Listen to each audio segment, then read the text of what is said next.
When Wuhan, China went into lockdown as a mysterious virus began spreading, a chemical biologist at Texas A&M began searching. It was an obligation for me to figure out some treatment option actually for my relatives living in China. Wenqi Lu's in-laws live in Wuhan. He scrutinized anything Chinese researchers would share about the way the virus worked. He was the first person in the world to publish a paper identifying Remdesivir as a possible coronavirus treatment. But what Remdesivir can really do is to slow down virus reproduction in human patients so our immune system can catch up. His research came out in January. On May 1st, the FDA gave emergency authorization for Remdesivir in the United States.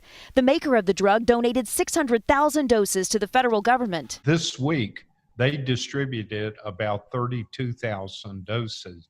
None came to Texas. The head of the DFW Hospital Council says while 7 states got Remdesivir this week, Texas did not, and he doesn't know why. So we're hoping Health and Human Services will be a little more transparent and give us the criteria for how we can get our fair share of this medication. A handful of North Texas hospitals are using Remdesivir because of clinical trials that were already underway. As a scientist, I think I have the responsibility to do things and to really help the society. None of Lu's relatives got sick in China, but in the state where he now lives, thousands are.